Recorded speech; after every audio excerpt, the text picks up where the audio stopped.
Muy buenas noches, bienvenido a su programa Acción Positiva de hoy, 1 de octubre del año 2017. Pues estamos acá continuando en estos 10 años siguientes de haber empezado nuestra proyección hacia la comunidad y nuestro servicio con Acción Positiva. Hoy, para empezar, queremos pues tocar un tema que va a ser importante con el futuro del niño guatemalteco, particularmente hoy que se celebra el Día Internacional del Niño. Ese niño guatemalteco que sufre tanto, expuesto a tantas situaciones como es la desnutrición crónica, la desnutrición aguda, la falta de acceso a educación, la falta de acceso a salud. El tema que vamos a tocar tiene una importancia muy grande hacia la estabilidad política de Guatemala, hacia la necesaria configuración de instituciones sólidas que garanticen nuestra democracia. Sin orden, sin un lineamiento, sin un objetivo, no hay forma de que podamos progresar. La ingobernabilidad que actualmente estamos viviendo no contribuye en absoluto a ese país que queremos dejarle a estos niños guatemaltecos. También queremos solidarizarnos en este momento con los vecinos, con los hermanos guatemaltecos, particularmente en la región de Tamaú, en la cual pues ha habido un gran desastre natural. Creo que todos debemos de buscar la forma de cómo apoyar, de cómo llevarles alivio, porque solamente cuando demos ese corazón hacia los hermanos que sufren, ahí lo vamos a lograr salir adelante. Pero quiero presentar a mi invitado, que es el licenciado Óscar Argueta. Bienvenido, señor diputado. Él es diputado por Suchitepeques, es licenciado en Ciencias Políticas y actualmente preside la Comisión Electoral para la reforma de las leyes que estamos queriendo cambiar en relación al proceso electoral y los partidos políticos. Señor diputado, bienvenido a su programa Acción Positiva. Doctor, señoras y señores que me ven en sus amables hogares, gracias por la invitación, gracias por recibirnos a sus casas. Pues para mí un gustazo poder acompañarlo en este programa tan importante, con un sentido y aspecto tan positivo para el país, que es analizar de manera profunda y con racionalidad todo el quehacer nacional. Creo que no podría estar más de acuerdo con usted con su introducción. El país tiene problemas estructurales que nos tienen sumidos en el subdesarrollo, que la causa es básicamente la inequidad. Y el sistema político es base, es condición previa para lograr superar esos problemas de fondo que exceden el sistema político, ¿verdad? Dicen que la calidad de la democracia depende de sus ciudadanos y de sus instituciones políticas, ¿verdad? Primero ponemos al ciudadano porque la calidad del ciudadano es la que debe de prevalecer, un ciudadano que esté comprometido, que conozca el proceso, que de veras contribuya. Y luego, pues, un partido político que sea verdadero interlocutor. Yo le comentaba hace un momento que tengo mucha relación emocional de muchos años con Suchitepeques, el área de donde usted viene. Y pues conocí muchas de sus grandes necesidades, tengo amigos muy buenos por allá, sé de esa entrega al trabajo que tiene la gente de Suchitepeques y de cómo luchan por salir adelante.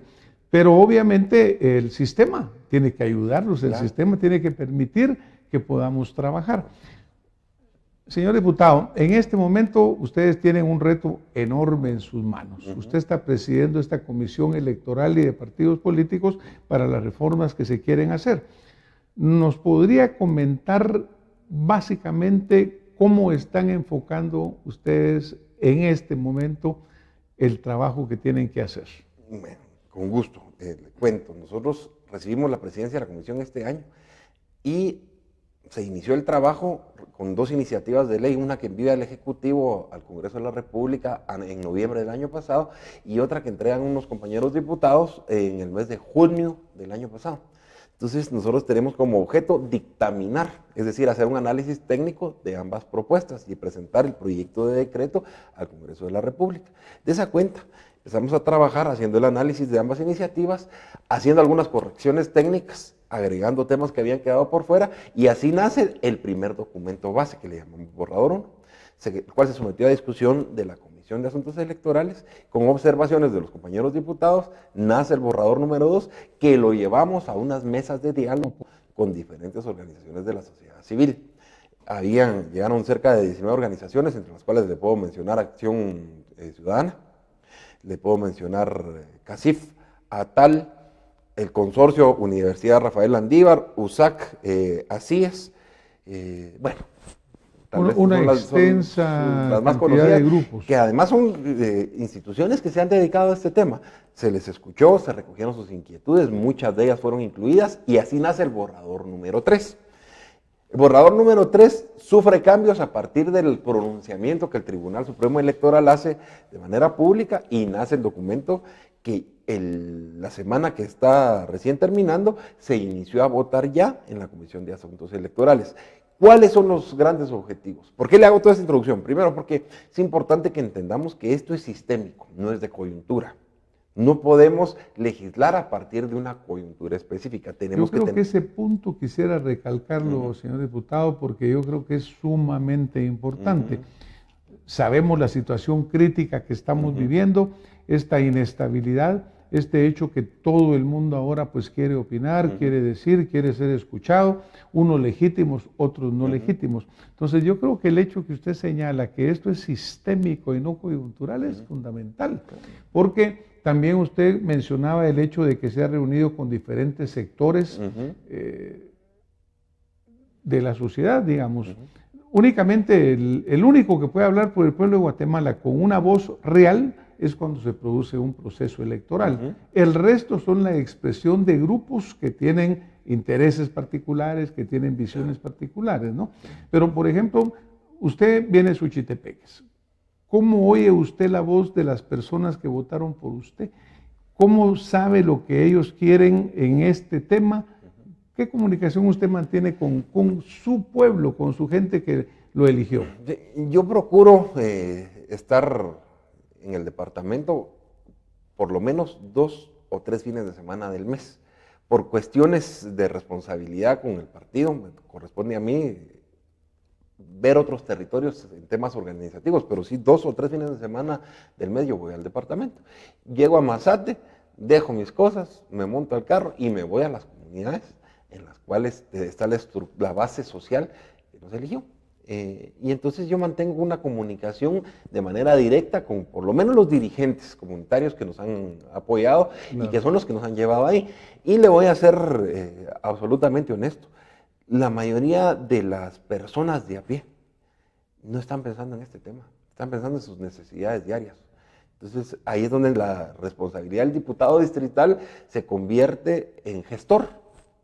Está uno en el Ministerio de Comunicaciones viendo cómo consigue que le incluyan en el proyecto de presupuesto del próximo año la carretera o el puente, o en el Ministerio de Agricultura cómo se consigue algún proyecto de riego para las comunidades o alimentos por trabajo. En eso es que está preocupada la gente en el día a día. Esto es un problema más de fondo que entiende un grupo muy reducido de la población que tienen acceso a la educación, que tienen acceso a información, que además tienen solucionadas sus necesidades vitales y entonces se elevan en sus demandas y en sus aspiraciones a temas que trascienden a lo básico. Entonces, creo que este es un tema nuevamente de entendidos y en ese sentido, la gente sí tiene alguna idea qué es lo que quiere. Le dice a uno, a mí me gustaría poder votar por personas, claro. Sí, saber quién es mi representante. Bueno, entonces a eso hay quienes le llaman voto uninominal, hay quienes le llaman voto nominal, hay quienes le llaman voto preferente, pero la gente tiene la noción de que tiene el deseo de votar por personas, sino por partidos Porque políticos. eso sí es algo que se ha expresado fuertemente, pues ahora diríamos que el mundo ha cambiado en la forma como el ciudadano se puede expresar. Ahora se ha abierto mucho, las redes sociales tienen una presencia muy grande. Y una de las demandas muy importantes es la que usted acaba de señalar y que tal vez me gustaría tocarlo, no sé cómo lo llevan ustedes acá en este proyecto. El hecho de que el ciudadano, sin ponerle exactamente el nombre, pero dice, yo quiero votar por la persona que yo conozco. Yo no quiero que llegue un diputado arrastrado y que saber quién lo nombró. O sea, por ejemplo, en el caso de un diputado como usted que viene de Suchitepeques, pues su comunidad lo conoce. Pero en el caso de listados nacionales hay mucha gente que llega y nadie los conoce. Hasta dicen, mire, él llegó ahí porque tuvo el dinero para comprar o pagar por una posición, lo cual desafortunadamente ha sucedido.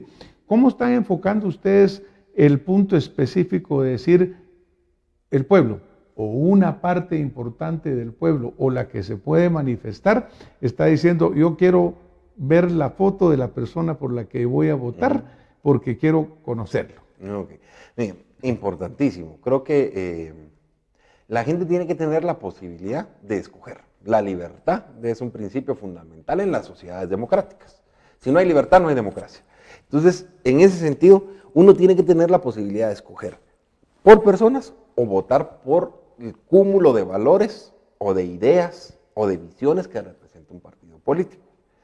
Entonces nosotros estamos planteando listas desbloqueadas con voto preferente. Es decir, yo puedo votar por la lista avalando lo que el partido me propone o votar por persona. Si yo voto por la persona, le estoy delegando mi representación a esa persona. Si yo voto por la lista, estoy aceptando lo que el partido me propone. Entonces diseñamos una fórmula. O sea que existe la opción de votar por una o por la otra. Así es. Okay. Un solo voto. Un solo voto. Un solo voto.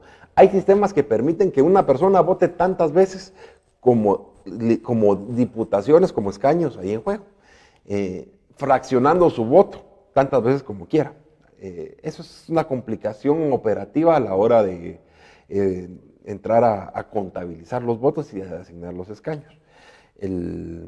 Nosotros diseñamos una fórmula que permite, si una importante porción de los votantes que escogen a esta opción política deciden votar por la lista, va a pesar más la lista y se va a imponer la lista.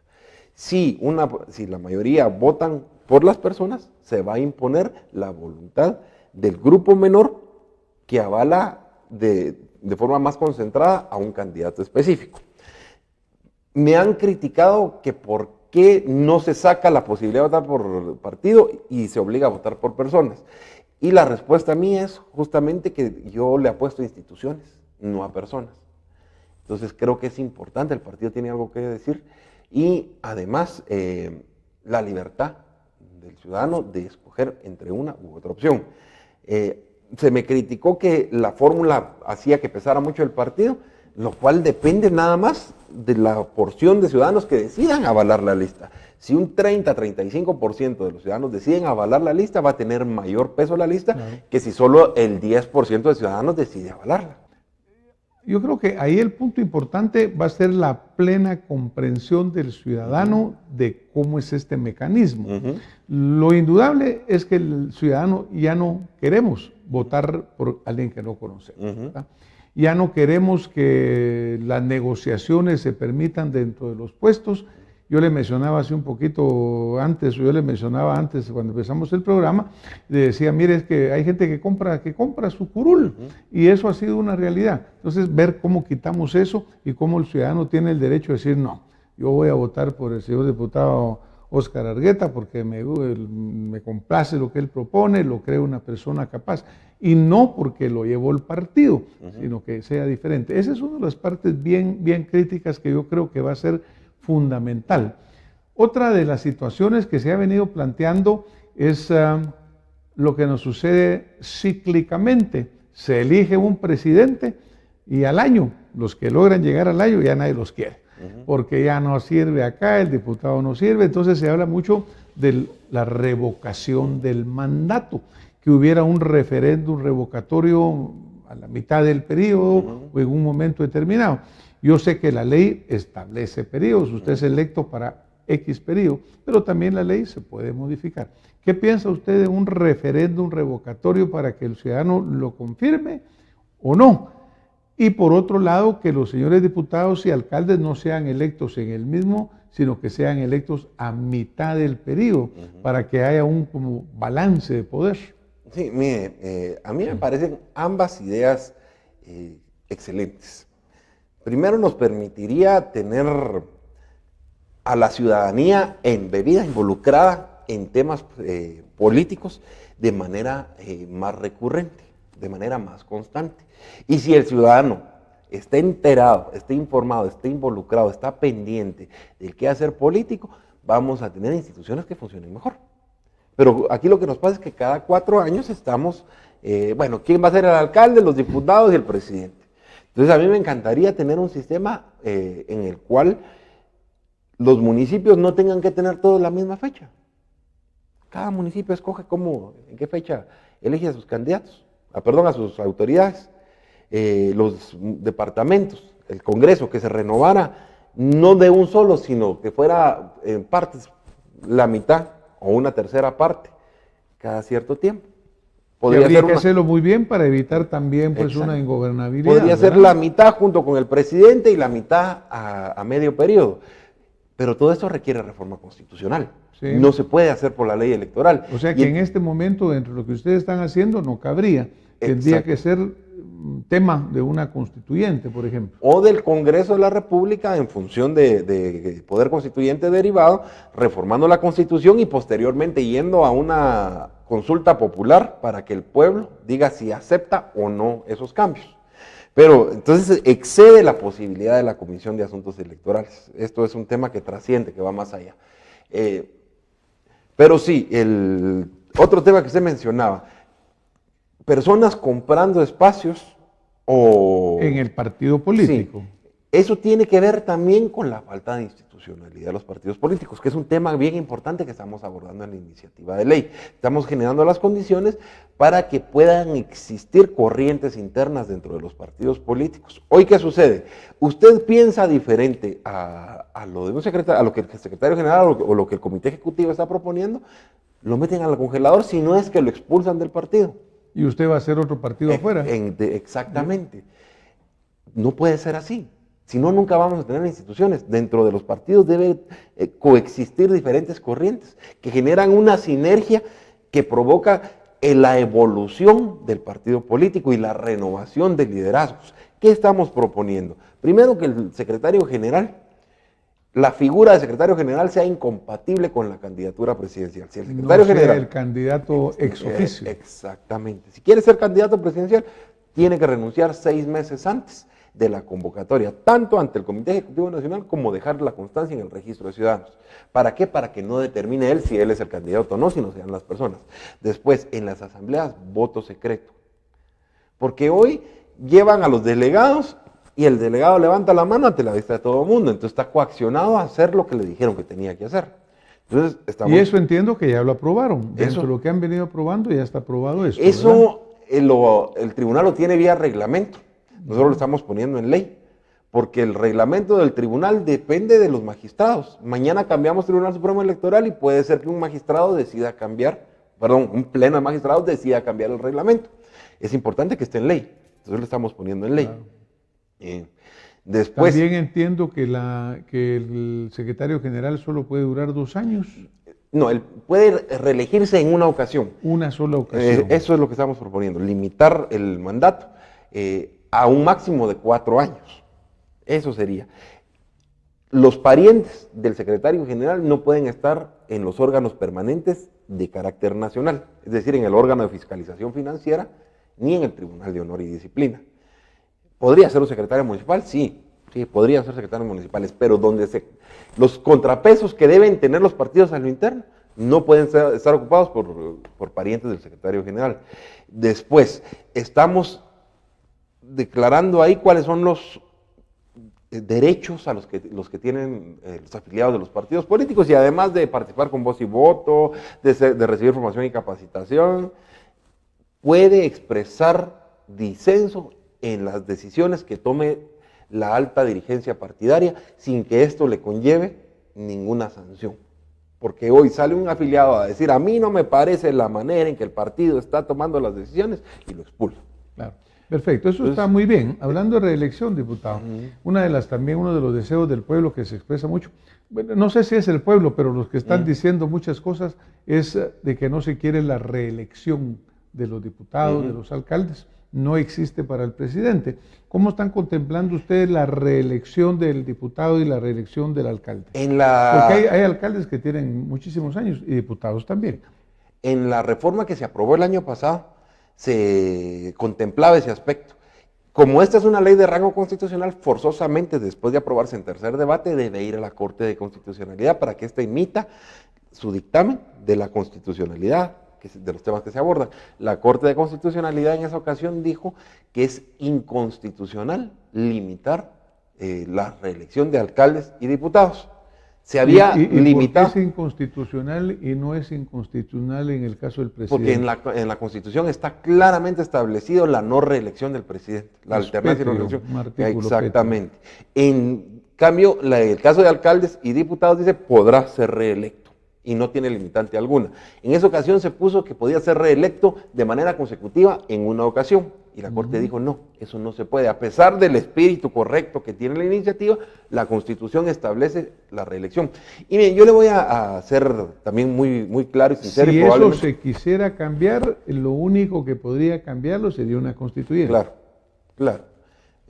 O el Congreso en una reforma constitucional que después tendría que ir a consulta popular. Claro. ¿Sí? Como lo que estamos tratando de hacer ahora con el sector justicia, que ya es un tema bien complejo. Lo que debe prevalecer es una cultura política progresiva que vaya permitiendo que los ciudadanos cada vez elijamos de mejor manera. Y entonces que se castigue en las urnas a quien ha hecho malas cosas y que se premie a quien ha hecho bien las cosas. Yo le voy a poner un ejemplo de alguien que considero que ha hecho bien las cosas. Por lo menos le voy a mencionar 2, 3 nombres para que tengamos referentes de diferentes partidos y no se me sienta nadie. El diputado Oliverio García Rodas, la diputada Nelly Montenegro y el diputado Mario Taracena, son 3 diputados de lista nacional que se han reelecto por más de un periodo, por más de 2 periodos, que juegan un papel importante dentro del Congreso de la República. No son perfectos, son humanos, pueden equivocarse, por supuesto, pero uno ve la trayectoria política de ellos y son referentes positivos dentro del Congreso de la República. Por supuesto que también... Incluso me recuerdo que... Porque mire, usted mencionó que vienen por listado nacional, ese listado nacional que la gente no quiere, ¿verdad? Pero yo me imagino que si ellos van y se postulan directamente y dicen voten por mí, la gente que vota por ellos probablemente los pudiera reelegir. Porque ahorita incluso ellos estarían dentro de este grupo que entra jalado por el listado nacional, ¿verdad? Así que yo creo que gente como ellos que usted menciona, que tienen una trayectoria, pues todos los conocemos, serían aquellos que no se dañarían o damnificarían en ningún sentido si fuera a decir vota por mí o no. Lo cual yo creo que reafirma el argumento. Pero otra pregunta aquí, señor diputado, porque el tiempo nos está volando. El Congreso es ahorita objeto de muchísimas presiones. Ahora todo el mundo en Guatemala tiene una opinión. Y ya vemos, no sé cuántos, 16, 17 millones de guatemaltecos. ¿Cómo están manejando ustedes, digamos, este tipo de presiones? Porque no debe ser fácil, ¿verdad? Hace días estuvo asediado el Congreso, no se podía ni salir. Estas leyes son sumamente sensitivas, ¿verdad? ¿Cómo han logrado o cómo logran ustedes mantener ecuanimidad en este proceso y no dejarse influenciar por cuántas redes les dice que son aquí, que son allá? ¿Cómo lo logran? Primero, importante recalcar, como este es un tema sistémico, como es un tema estructural, no podemos dejarnos influenciar por la coyuntura, tenemos que tener la visión de fondo.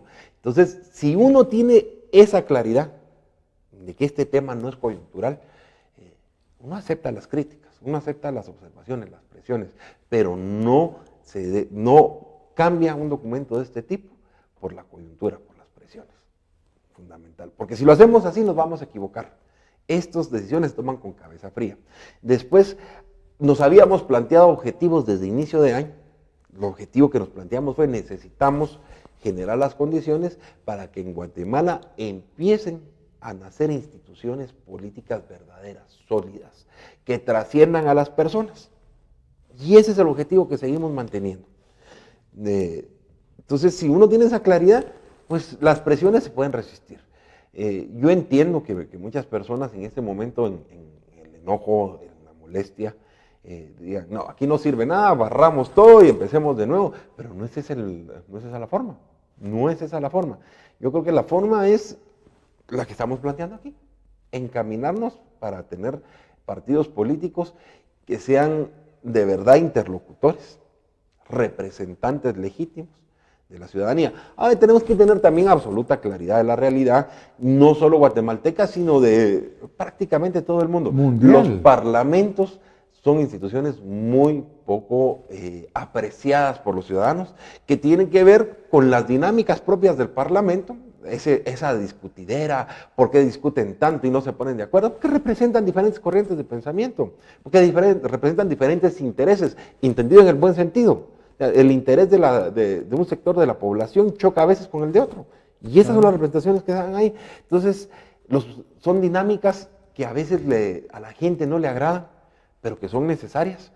Y además las funciones del Congreso a veces no son tan entendidas porque son un tanto abstractas, eso de representar, de legislar, o sea, queda muy en el aire. Y la gente le interesa lo concreto, qué va a traer de beneficio para esta región del país.